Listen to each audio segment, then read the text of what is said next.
good is all the religions in Sri Lanka are represented here. You've got Buddhism, you've got Hindu, you've got Christianity and Muslim. But I've noticed there's a more popular religion than all that, and that is cricket! Yeah, they love it! Whoa, come on! Cricket is the ultimate colonial sport. It was invented by British gentlemen for British gentlemen. But because we're so generous, we let everybody play. Just limbering up there. The great thing about Sri Lanka is wherever you go, there's always going to be a cricket match. And you can always get involved. Oh, yeah! Oh, yeah! Oh, to be honest, I never really mastered the rules of cricket, because they were just too complicated. All you need to know is hit the ball as hard as you can and run like hell. The trouble is now, we British are rubbish at it, and everyone else is better. In fact, I think that's all our sports. Yeah. The run rate's low, so I've got to start hitting out a bit, yeah? Get some big shots in, get some big shots. Whoa! Ah! Stupid guy! I'm not football! I'm not football! Hey, man's dead! Man's dead!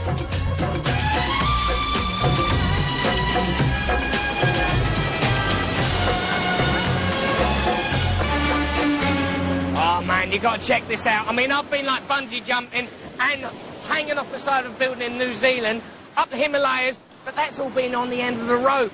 Check what these guys doing. I mean, I would do it, but, like, I'm older, I'm 25, and I might, like, have an ear infection if I go in the water. Watch this, watch this. Oi. Oi.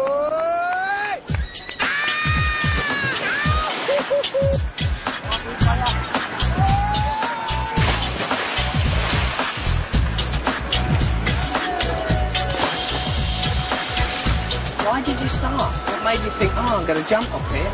We sometimes tourists pay for us. And then you think, ah, good little business there. Yeah. When the tsunami hit, how big were the waves? I think 40 feet like that. So you were here to jump for the tourists, and then you see the big waves come in, and that side. I never seen like that wave. How do you recover, like, as a country? Do people come down and help rebuild? And we get 100%, but 70% people, they have good life, but their family lost, they feel sad, but they are in the good thing the way. But 30% people, they still don't have house.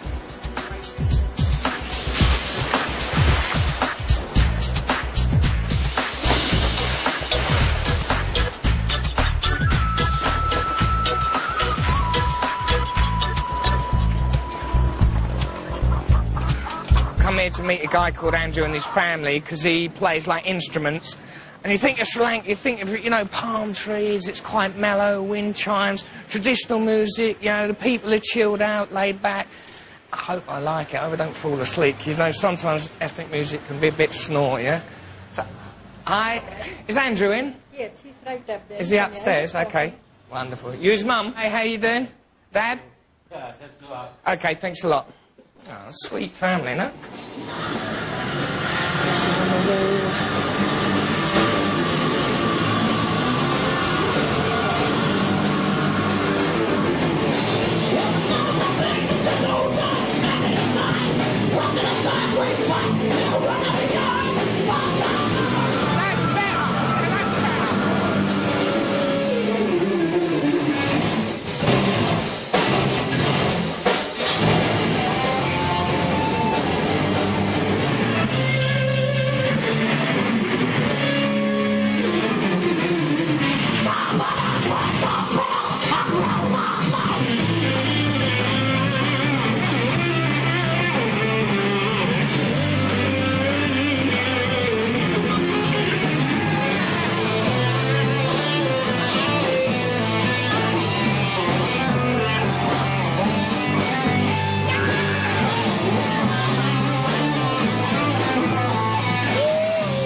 mosquito nets, but the only thing is when you get in, because I've got to get into the mosquito net, and then you're in and you're like, hey! And there will always be one mosquito that got in with you. So you think you're clear and you're sitting there and then suddenly you hear that sound.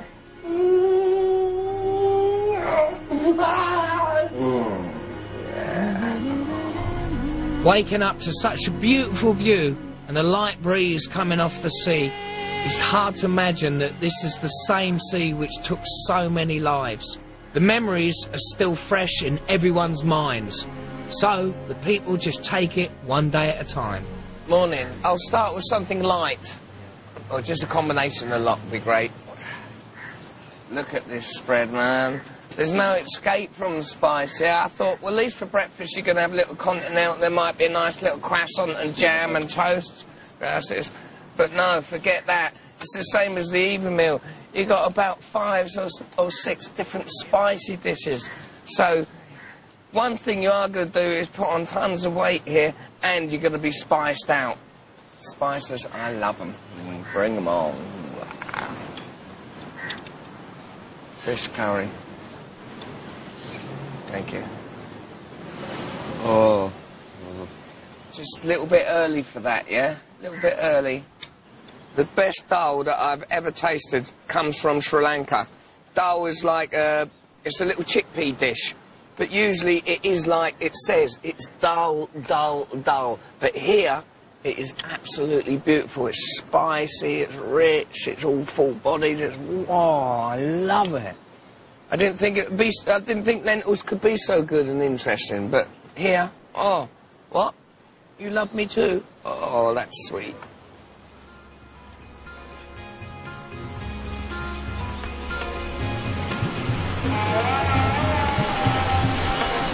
This is something that I've always wanted to see. Stilt fishermen are like a Sri Lankan icon, and it just looks so surreal.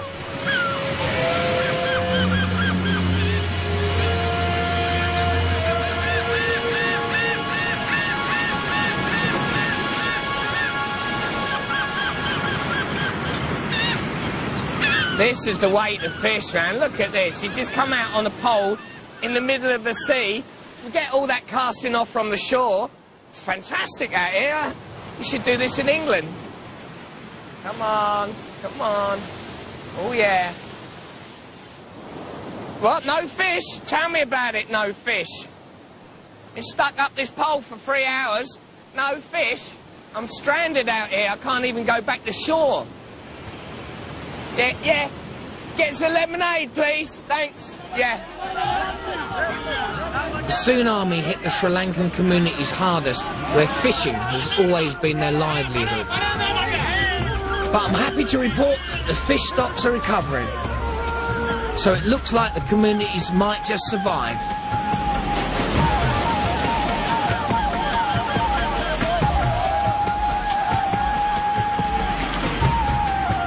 Ultimately, I can see that it's not just tradition.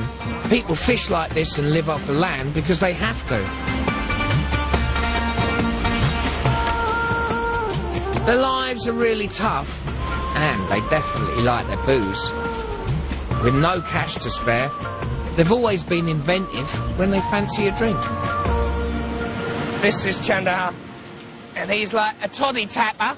And what toddy is sap from the palm tree up there. So he shins up there, gets it, puts it into this tub here, and it turns into, like, palm wine. Then if you ferment it, it turns into arak, which is some nasty, nasty, like, moonshine. These are the tools of the trade.